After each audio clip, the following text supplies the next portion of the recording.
வணக்கம் நண்பர்களே, நாம் இன்னைக்கு எந்த வீடியோ பார்க்க போகிறோன்னா ஃப்ளோர் லீக்கேஜை பற்றின ஃபுல் டீட்டெயில்ஸ் தான் பார்க்க போகிறோம். இந்த வீட்டில் பாத்ரூமில் தண்ணி குளிக்கும்போது கீழ் வீட்டில் இருக்கிற சீலிங்கில், இந்த பாத்ரூமுக்கு கீழே இருக்கிற சீலிங்கில் தண்ணி சொட்டி போட்டுகிட்டே இருக்குது.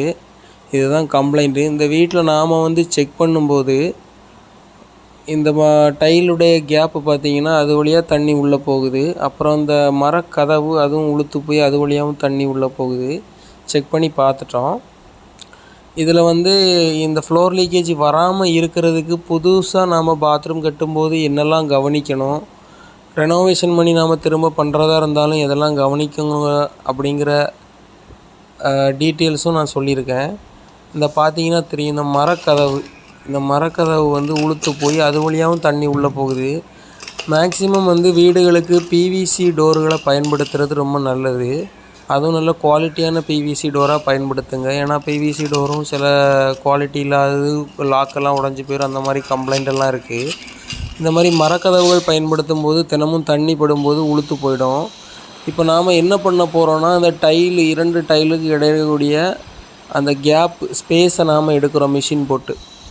இந்த மிஷின் போட்டு நம்ம ஸ்பேஸ் எடுத்ததுக்கப்புறமா நம்ம இதில் எப்பாக்சி ஃபில் பண்ண போகிறோம். இந்த மாதிரி நாம் ரெண்டாவதாக வேலை செய்யாமல் இருக்கணும்னா, புதுசாக டைல்ஸ் போடும்போதே இந்த மாதிரி ஸ்பேஸர் வச்சு டைல்ஸ் ஒட்ட சொல்லணும். டைல்ஸ் ஒட்டுறவங்கக்கிட்ட ஸ்பேஸர் வச்சு டைல்ஸ் ஒட்டுறது மட்டும் இல்லை, டைல்ஸ் ஒட்டினதுக்கப்புறமா நம்ம அடுத்த நாளே அந்த ஸ்பேஸில் ஜாயிண்ட் க்ரௌட்டு ஃபில்லப் பண்ணணும். ஜாயிண்ட் க்ரௌட்டோட விலை வெறும் 60 ரூபா தான். அதை அப்போவே ஃபில் பண்ணிட்டோன்னா இந்த மாதிரி ஃப்ளோர் லீக்கேஜில் நம்ம தடுத்துடலாம். இப்போ பார்த்தீங்கன்னா நம்ம ஸ்பேஸ் எடுத்தாச்சு. அப்புறமா க்ளீனிங் ப்ராசஸ் ஃபுல்லாக க்ளீன் பண்ணிடணும். நல்ல ஒரு பெயிண்ட் ப்ரஷ் வச்சு சுத்தமாக மண் எதுவுமே இல்லாமல். பாத்ரூம் ஈரமாக இருக்கக்கூடாது. குறிப்பாக நம்ம பார்க்க வேண்டியது, பாத்ரூம் ஈரமாக இருந்ததுன்னா உள்ள அந்த டைல் கேப்பில் இருக்க மண்ணெலாம் சரியாக வராது.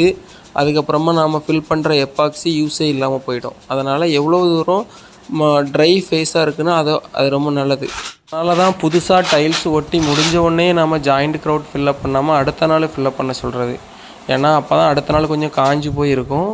ஜாயிண்ட் க்ரௌட்டு ஃபில்லப் பண்ணி முடித்தோம்னா நமக்கு இந்த மாதிரி ரெண்டாவது வேலை வைக்காமல் இருக்கும், ஸ்பேஸர் போட்டு டைல்ஸ் யூஸ் பண்ணுறது. அதுக்கப்புறமா நம்ம டைல்ஸ் யூஸ் பண்ணால் ரொம்ப கெமிக்கல் வாஷ்லாம் ரொம்ப பண்ணக்கூடாது. கெமிக்கல் வாஷ் ரொம்ப பண்ணும்போது அந்த ஜாயிண்ட்டுகள் இருக்கக்கூடிய அந்த க்ரௌட்டுகள் இலகி போகிறதுக்கு நிறைய வாய்ப்புகள் இருக்குது. அப்படி இலகி போகுது உங்களுக்கு தெரிஞ்சிருச்சுன்னா உடனே ஒரு ப்ளம்பரோ ஒரு டைல்ஸ் கொத்தனாரையோ கூப்பிட்டு இந்த மாதிரி ஒரு எப்பாக்சியோ இல்லை ஜாயிண்ட் க்ரௌட்டோ போட்டு முதல்ல ஃபில்லப் பண்ணிடுங்க. ஆரம்பத்திலே நாம் சரி பண்ணிட்டோம்னா லீக்கேஜ் இஷ்யூ தடுத்துடலாம். இல்லைன்னா பெரிய வகையான செலவுகளை வச்சிடும். ஃபுல்லாக டைல்ஸ் எல்லாம் எடுத்து அப்புறமா வாட்டர் ப்ரூஃபிங் பண்ணி அது திரும்ப டைல்ஸ் ஒட்டி ப்ளம்பிங் பண்ணி நிறைய வேலைகள் ஆயிரும். பட்ஜெட் அதிகமாகிடும். இப்போ நம்ம இந்த மரக்கதவுக்கு கீழே இருக்கக்கூடிய அந்த ஹோலை கூட ஒயிட் சிமெண்ட்டு, டாக்டர் ஃபிக்ஸிட்டெல்லாம் பயன்படுத்தி அதை நல்லா பக்காவாக சீட்டிங் பண்ணிட்டோம். இப்போ பார்த்தீங்கன்னா இந்த ட்ரெயின் கவரு ஏற்கனவே இருந்த ட்ரெயின் கவர் தான் பிவிசி ட்ரெயின் கவரு. அது அப்படியே இதுக்கு முன்னாடி கொஞ்சம் உயரமாக இருந்த மாதிரி இருந்து நம்ம இப்போ எல்லாமே நல்லா க்ளீனாக ப்ராப்பராக எடுத்துகிட்டு ஒயிட் சிமெண்ட் போட்டு நல்லா பக்காவாக சீட்டிங் பண்ணும்போது இந்த டைல்ஸை விட ஒரு எம்எம்க்கு கீழே அந்த ட்ரெயின் கவர் இருக்கணும். அப்போ தான் தண்ணி போகும். அந்த மாதிரி ஃபிட் பண்ணிக்கணும். அதுக்கப்புறமா இந்த ட்ரெயின் கவருக்கு உள்ளே இருக்கிற அந்த ஸ்பேஸையும் நல்லா ஒயிட் சிமெண்ட் வச்சு நல்லா பேக் பண்ணிட்டோம். ஏன்னா அப்போ தான் லீக்கேஜ் இருக்காது. இந்த ட்ரெயின் கவருக்கு மேலே நம்ம சைட்லேயும் ஒரு எம்எம் கீழே இருக்கிற மாதிரி தான் நம்ம ஒயிட் சிமெண்ட்டு வச்சுருக்கோம். ஏன்னா எப்பாக்சி மிக்ஸ் பண்ணி நம்ம அதுக்கு மேலே தான் போடணும். அதுக்கு மேலேயும் நம்ம ப்ராப்பராக கவர் பண்ணுவோம். அதுக்காக ஒரு எம்எம் நம்ம ஒயிட் சிமெண்ட்டையும் கீழே இறக்கி தான் வச்சுருக்கோம். இது புது ட்ரெயின் கவரு எஸ்எஸ்சில் ஓப்பன் டைப்பில் 120 ரூபா 150 ரூபா தான் இருக்கும். அதை வாங்கிட்டு அதையும் கஸ்டமர் தான் வாங்கிட்டு வந்தாங்க. நம்ம அதையும் வச்சு கொடுத்துட்டோம். அதில் இதுக்கப்புறமா நம்ம எப்பாக்சி ஃபில்லப் பண்ணி இதை எப்பாக்சி எப்படி ஈஸியாக நம்ம இதில் போட்டு எவ்வளோ நேரத்தில், ஏன்னா எப்பாக்சி மிக்ஸ் பண்ணி ஒரு 20 நிமிஷத்தில் அது ட்ரை ஆக ஆரம்பிச்சிடும். அதுக்குள்ளே நாம் அதை தொடச்சும் எடுக்கணும். அதையும் இந்த ப்ராசஸையும் பார்க்கலாம். இப்போ நம்ம ட்ரெயின் கவர் ஃபில்லப் பண்ணி முடிச்சுட்டு, அதே மாதிரி இப்போ தான் வாட்டர் ப்ரூஃபிங் அதெல்லாம் கொஞ்சம் ஃபேமஸாக இருக்குது. இதுக்கு முன்னாடி வேலை செஞ்ச பழைய கொத்தனார்கள் யாருமே வாட்டர் ப்ரூஃபிங்லாம் பண்ணியிருக்க மாட்டாங்க. அதாவது தண்ணி தொட்டி பூசுகிற மாதிரி பூச்சி வேலை பார்த்து தான் அதில் ப்ளம்பிங் பண்ணியிருப்பாங்க. ப்ளம்பிங் பண்ணி அதில் டைல்ஸ்லாம் ஒட்டியிருப்பாங்க. இது வந்து MOK பிராண்ட் எபாக்சி. இதோட ரேட்டு வந்து 850 ஒவ்வொரு கடைகளை பொறுத்து ரேட்டு மாறுபடும்.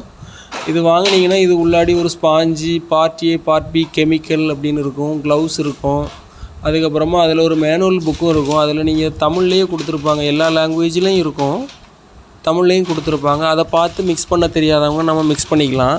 ஃபஸ்ட்டு எப்படி எதை மிக்ஸ் பண்ணணும், அதுக்கப்புறமா என்ன பண்ணணுங்கிறதையும் அதை பார்த்து உங்களுக்கு தெரிஞ்சுக்கலாம். ஆனால் ஆரம்பத்தில் முதல்ல நீங்கள் க்ளவுஸ் போட்டுக்கிறது நல்லது. அதுலேயே க்ளவுஸ் இருக்கும். நம்ம க்ளவுஸை போட்டுக்கிட்டு 2 கெமிக்கலையும் ஓப்பன் பண்ணி உள்ளே ஊற்ற போகிறோம். இப்போ பார்ட் A பார்ட் B ஊற்றுனதுக்கு அப்புறமா நல்ல ஒரு கரண்டியோ என்கிட்ட ஸ்க்ரூ ட்ரைவரை வச்சு நல்லா கலக்கிக்கிட்டேன். ஏன்னா இதை நல்லா மிக்ஸ் பண்ணணும். மிக்ஸ் பண்ணிக்கிட்டு தான் இந்த 750 கிராம் பவுடரை நாம் அதில் சேர்க்கணும். நல்லா மிக்ஸ் பண்ணிவிட்டு இந்த பவுடர் வந்து கொஞ்சம் கொஞ்சமாக சேர்த்து நம்ம கலக்கணும். இது வந்து உங்களுக்கு white colour, Ivory colour hardware கடைகள் நிறைய கடைகளில் கிடைக்கும். கலரும் கிடைக்கும். கலர் கிடைக்கிறவங்க கலர் வாங்கி யூஸ் பண்ணிக்கிங்க. மேக்ஸிமம் அவைலபிளில் இருக்கிறது ஒயிட்டும் ஐவரியும் தான். நம்ம ஒயிட்லேயே போட்டால் போதுன்னு கஸ்டமர் சொன்னதுனால நம்ம ஒயிட் கலரே மிக்ஸ் பண்ணிகிட்ருக்கோம். ஃபுல்லாக மிக்ஸ் பண்ணி அது வந்து அந்த டைல்ஸில் வைக்கிற மாதிரி ஒரு பருவம் கிடைக்கும். அது நல்லா கலக்குனிங்கன்னா பார்த்தாலே உங்களுக்கு தெரியும். மேக்ஸிமம் இந்த 750 கிராம் பவுடரையுமே போட்டுருங்க. கணக்கான அளவில் தான் கொடுத்துருப்பாங்க. தண்ணி எதுவுமே சேர்க்கக்கூடாது.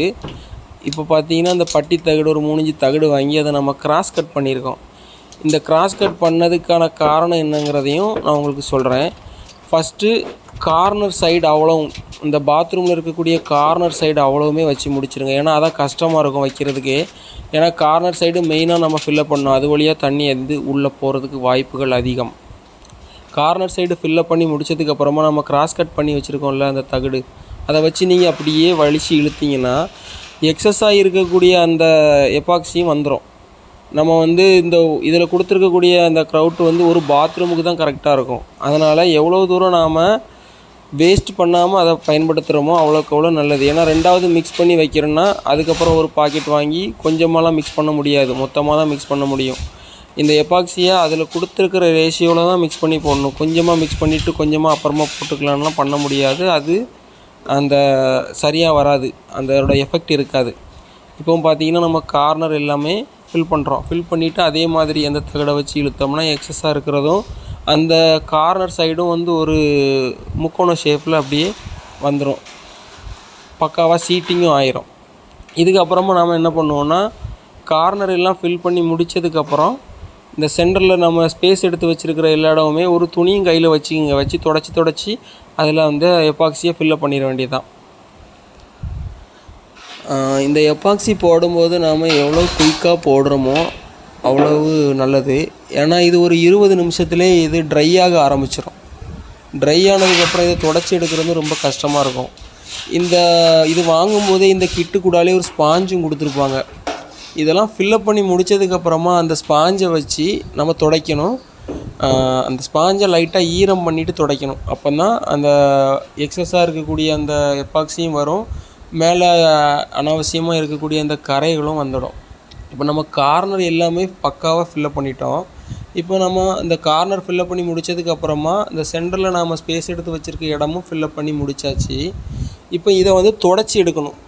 அதை போட்டு முடித்தோடனே துடைக்க ஆரம்பிச்சிருங்க, இல்லைன்னா வராது. அதுவே காய ஆரம்பிச்சிருக்கும். ஆல்ரெடி தண்ணியில் ஈரம் பண்ணிவிட்டு அப்படியே நீங்கள் துடைக்க ஆரம்பித்தாலே போதும். இதை அப்படியே தேய்ச்சி துடைச்சிங்கன்னா உங்களுக்கு அழகாக வந்துடும். ஆனால் வந்து ரொம்ப அழுத்தி துடைக்கக்கூடாது. ரொம்ப அழுத்தி துடைக்கும் போது என்ன ஆகும்னா ஏற்கனவே நீங்கள் உள்ளே ஃபில்லாக இருக்கிறதும் வெளியே வந்துடக்கூடாது. அதுக்கப்புறம் இப்போ செஞ்ச வேலையெல்லாம் பாழாக போயிடும். இதை அப்படியே தண்ணி ஈரம் பண்ணி துடைக்க இன்னொரு வேஸ்ட்டு துணியும் வச்சு அந்த ஈரமாக இருக்கிற இடத்த துடைச்சி எடுத்திங்கன்னா பக்காவாக நீட்டாக ஆகிடும். அந்த இப்போ துடைக்கிறீங்களா பார்த்தீங்கன்னா தெரியும் உங்களுக்கு. எக்ஸ்ட்ரா ஒரு துணியை வச்சு அதை துடைச்சி எடுத்தால் போதும். அந்த ஜாயிண்டில் இருக்கக்கூடியது இலகி வராத அளவுக்கு துடைச்சி பக்காவாக ரெடி பண்ணி கொடுத்துட்டோம். இது முடித்து நான் ஒரு 2 மாதம் கழித்து தான் இந்த வீடியோவே நான் போட்டிருக்கேன். ஏன்னா கஸ்டமர்கிட்ட கன்சல்ட் பண்ணி லீக்கெல்லாம் நீட்டான்னு கேட்டுட்டு தான் அந்த வீடியோவே நான் போட்டிருக்கேன். வீடியோ பிடிச்சிருந்தால் லைக்கு, கமெண்ட்டு, ஷேரு, சப்ஸ்கிரைப் பண்ணுங்கள். நன்றி, வணக்கம்.